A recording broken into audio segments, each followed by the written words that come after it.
നമ്മൾ ഇപ്പോൾ Russia Ukraine യുദ്ധം നടക്കുമ്പോൾ നമുക്കറിയാം റഷ്യ ഒരു അധിനിവേശ ശക്തിയായിട്ടാണ് പലരും പറയുന്നത്. വാർ എത്തിക്സ്, അതായത് യുദ്ധ നീതിയെല്ലാം യുദ്ധധർമ്മം എല്ലാം തെറ്റിച്ചുകൊണ്ടാണ് റഷ്യ ആക്രമിക്കുന്നത് നമുക്കറിയാം. പക്ഷെ അങ്ങനെയല്ല, യുക്രൈനാണ് ഇത് ഏറ്റവും കൂടുതൽ തെറ്റിക്കുന്നത്. അത് വാർ എത്തിക്സ് ഏറ്റവും കൂടുതൽ തെറ്റിച്ച് റഷ്യ ആക്രമിക്കുന്നതെന്ന് കേൾക്കുന്നുണ്ട്. അതിന്റെ സത്യാവസ്ഥ എന്താണ്? അങ്ങനെയുള്ള ഒരു കാര്യത്തിലേക്കാണ് റഷ്യ ഇപ്പോൾ വന്ന് എത്തിച്ചേർന്നിരിക്കുന്നത്. റഷ്യ ഇതിന്റെ വിവരങ്ങളൊക്കെ ശേഖരിക്കുകയാണ്. കാരണം റഷ്യയെ സംബന്ധിച്ച് റഷ്യക്ക് ഇന്നലെ നമ്മൾ പറഞ്ഞു, മാഷുമായിട്ട് സംസാരിക്കുന്ന സമയത്ത് പറയുകയുണ്ടായി. അതായത് ഏഷ്യാനെറ്റ് സ്ഥാപകനായിട്ടുള്ള റെജി മേനോൻ, അദ്ദേഹത്തിന്റെ ഒരു ഇന്റർവ്യൂ ഉണ്ടായിരുന്നു ഏഷ്യാനെറ്റിൽ. അദ്ദേഹം കൃത്യമായിട്ട് ഈ ഒരു യുദ്ധം എങ്ങനെ പര്യവസാനിക്കും എന്ന് പറയുന്നുണ്ട്. അതിൽ ക്രിമിയ എന്ന് പറയുന്ന പോർഷൻ എന്തായാലും റഷ്യ പിടിച്ചെടുക്കും. നടുക്കഷ്ണമായി കിടക്കുന്നുണ്ട്. അതിന്റെ ബാക്കി ഭാഗമുണ്ട്, ഈ പുറകിലുള്ള ഭാഗം, ആ ഒരു ഭാഗം എന്ന് പറയുന്നത് മറ്റ് രാജ്യങ്ങൾ പിടിച്ചെടുക്കും. നടുക്കത്തെ പോർഷനാണ് അമേരിക്ക നോട്ടമിട്ടിരിക്കുന്നത്. അത് അമേരിക്കയും പിടിച്ചെടുക്കും. അങ്ങനെയാണ് ഇത് പര്യവസാനിക്കുക. അദ്ദേഹം അവിടെ ഈ നടുക്കഷ്ണം എന്ന് പറയുന്ന ആ പോർഷൻ ഉണ്ടല്ലോ, ആ പോർഷനിലാണ് ധാതുക്കളും പെട്രോളിയം ഉൾപ്പെടെയുള്ളതൊക്കെ എന്നാ പറയുന്നത്. അമേരിക്കയെ സംബന്ധിച്ച് മറ്റു താല്പര്യങ്ങളൊന്നുമല്ല. അമേരിക്കക്ക് ഇതെല്ലാം എല്ലായിടത്തുനിന്നും കിട്ടണം. യുക്രൈനിനെ ഉണ്ടാവില്ല, യുക്രൈനെ ഉണ്ടാവില്ല എന്നാണ് അദ്ദേഹം അതിൽ പറയുന്നത്.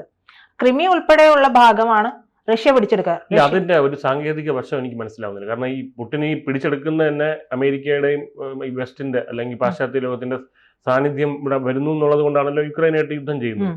അപ്പൊ അമേരിക്കയുടെ ഒരു സാന്നിധ്യം ഇവിടെ എങ്ങനെ അദ്ദേഹം വച്ചു പൊറപ്പിക്കും ഈ പറയുന്ന യുക്രൈനകത്ത് അമേരിക്കയുടെ സാന്നിധ്യം എന്ന് പറയുന്നത് ഈ ക്രിമിയ ബേസ് ചെയ്തിട്ടാണ് റഷ്യൻസ് കൂടുതൽ, അതായത് അവർ റഷ്യക്കാരുമല്ല യുക്രൈനിയൻസും അല്ലാത്ത രീതിയിലാണ് ഇതുവരെ ഉണ്ടായിരുന്നത്. അപ്പോൾ അമേരിക്കയാണ് സത്യത്തിൽ, അമേരിക്കയും മറ്റ് യൂറോപ്യൻ യൂണിയനും ചേർന്നിട്ടാണ് ഈ യുക്രൈനിൽ 2014 മുതൽ ഈ വിഷയങ്ങളുണ്ട്.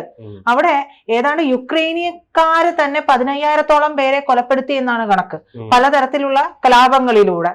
അപ്പൊ അതിനുശേഷം വന്ന പ്രസിഡന്റ് ആണ് ഈ സെലൻസ്കി എന്ന് പറയുന്നത്. അപ്പൊ അതിൽ ഡീപ് സ്റ്റേറ്റ് ഇറങ്ങി കളിച്ചിട്ടുണ്ടെന്നുള്ളത് അവിടെ നിന്ന് നമുക്ക് വ്യക്തമാണ് എന്ന് അദ്ദേഹം പറയുന്നു. അപ്പൊ അദ്ദേഹം ഒരു റഷ്യയിൽ താമസിക്കുന്ന ആൾ കൂടിയാണ്. അപ്പൊ അദ്ദേഹം അതിനെ കുറച്ചുകൂടെ അടുത്ത് നിന്ന് കാണുന്നുണ്ട്, ഈ വിഷയങ്ങൾ എവിടെ നിന്നാണ് ഉണ്ടാകുന്നത് എന്നുള്ളത്.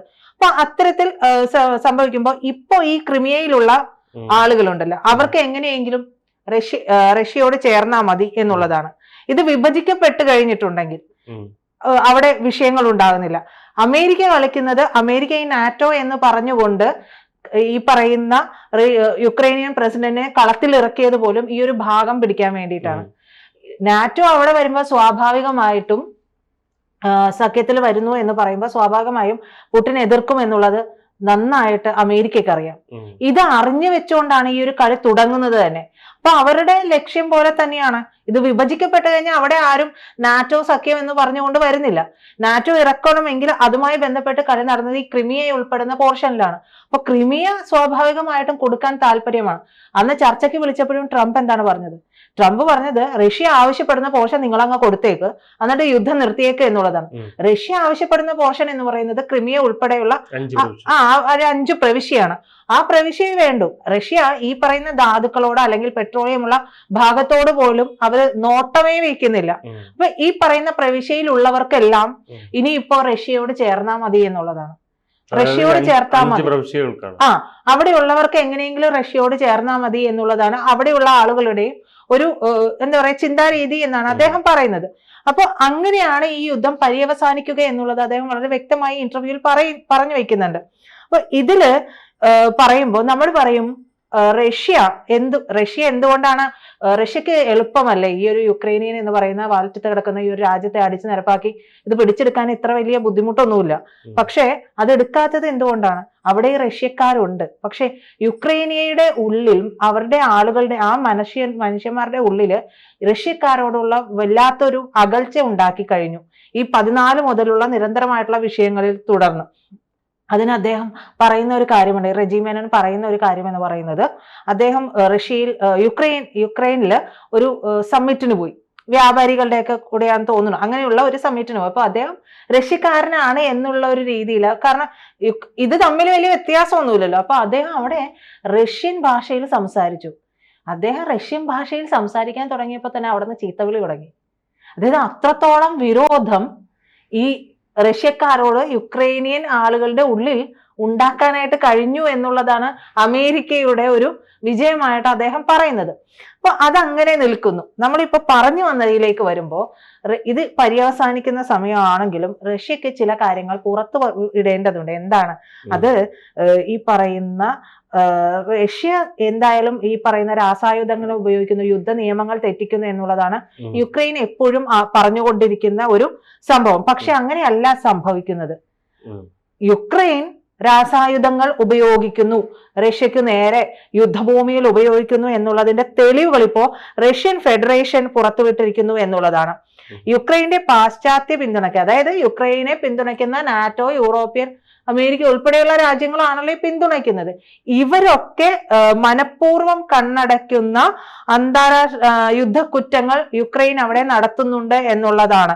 രാസായുധ നിരോധന സംഘടനയുടെ റഷ്യൻ പ്രതിനിധിയായിട്ടുള്ള വ്ളാഡിമിർ തരാബ്രിൻ എന്ന് പറയുന്നയാള് ഹേഗിൽ നടന്ന ഒരു എക്സിക്യൂട്ടീവ് കൗൺസിലാണ് ഇത്തരത്തിലുള്ള യുദ്ധക്കുറ്റങ്ങൾ യുക്രൈൻ അവിടെ നടത്തുന്നു എന്നുള്ളത് ആരോപിച്ചിരിക്കുന്നത്. തുറന്നടിക്കുകയാണ് അദ്ദേഹം ചെയ്തത്.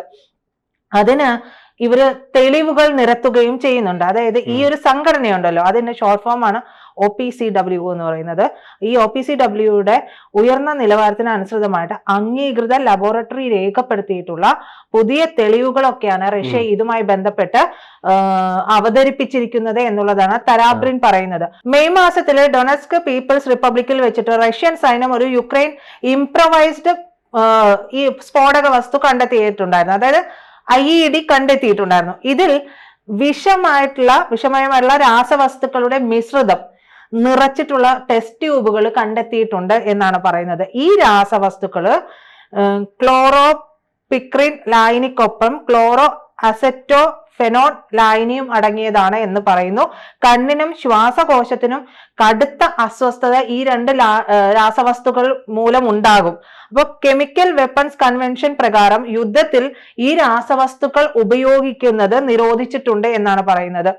റഷ്യ ഈ പറയുന്ന നിയമങ്ങൾ, യുദ്ധ കുറ്റങ്ങൾ ലംഘിക്കുന്ന തരത്തിൽ രാസവസ്തുക്കൾ ഉപയോഗിക്കുന്നില്ല എന്നുള്ളത് കൂടി അവർ അവിടെ ഊന്നി പറയുകയും ഒക്കെ ചെയ്യുന്നുണ്ട്. അപ്പൊ ഈ പാശ്ചാത്യ രാജ്യങ്ങളൊക്കെയും ഈ പറയുന്ന ഈ ഒരു സംഘടനയ്ക്കുള്ളിൽ ഒരു സമാന്തരമായിട്ടുള്ള ഒരു കാര്യം കെട്ടിപ്പടുക്കാൻ, അതായത് യുക്രൈൻ അല്ല ഇത് ചെയ്യുന്നത്, പക്ഷെ മറിച്ച് റഷ്യ ആണ് ഇത് ചെയ്യുന്നത് എന്ന് കെട്ടിപ്പടുക്കാനുള്ള ഒരു ശ്രമം നടത്തുന്നു എന്നുള്ളത് കൂടി ഈ റഷ്യൻ പ്രതിനിധി അവിടെ തന്നെ നിന്ന് ആരോപിക്കുകയും ഒക്കെ ചെയ്യുന്നുണ്ട്. ഇതിലൂടെ യുക്രൈൻ ഭരണകൂടത്തെ ജനാധിപത്യത്തിന്റെയും സ്വാതന്ത്ര്യത്തിന്റെയും ഒക്കെ ഒരു കോട്ടയായും ഒരു ഘടകമായൊക്കെ ചിത്രീകരിക്കുകയും ചെയ്യുന്നു. അതേസമയം യുക്രൈൻ സായുധ സേനയുടെ രാസായുധ പ്രയോഗത്തിനു നേരെ അവർ കണ്ണടയ്ക്കുകയും ചെയ്യുന്നു.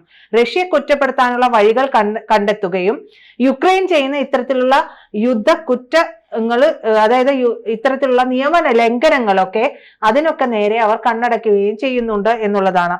അപ്പോൾ ഈ പറയുന്ന റഷ്യൻ ഫെഡറൽ സെക്യൂരിറ്റി സർവീസ് നൽകുന്ന വിവരങ്ങളുണ്ട്. ഇത് പ്രകാരം യുദ്ധക്കളത്തിൽ യുക്രൈൻ രാസവസ്തുക്കൾ ഉപയോഗിക്കുന്ന ഒരു സാധാരണ പ്രക്രിയയായിട്ട് മാറിയിട്ടുണ്ട്. അതായത് അവർ നിരന്തരം ഇത് ഉപയോഗിച്ചുകൊണ്ടേയിരിക്കുന്നു എന്നുള്ളതാണ്. ഡ്രോണുകളിൽ ഉപയോഗിക്കുന്നതിനായിട്ട് ക്ലോറോപിക്രിൻ അടങ്ങിയിട്ടുള്ള സ്ഫോടക വസ്തുക്കൾ റഷ്യൻ സൈന്യം ആവർത്തിച്ച് കണ്ടെത്തിയിട്ടുണ്ട് എന്ന് പറയുന്നു. കൂടാതെ കഴിഞ്ഞ വർഷം ഹൈഡ്രജൻ സയനൈഡ് ഉൽപ്പാദിപ്പിക്കുന്ന ഒരു യുക്രൈൻ ലബോറട്ടറിയുടെ ശൃംഖല കൂടി കണ്ടെത്തിയിട്ടുണ്ട് റഷ്യ. ഇത് അതിവേഗം ശ്വാസമുട്ടൽ ഉണ്ടാകാനും തുടർന്ന് മരണത്തിലേക്ക് പോകാനും ഒക്കെ കാരണമാകുന്ന ഏറ്റവും വിഷാംശമുള്ള ഒരു സംയുക്തമാണ് എന്നുള്ളതാണ്.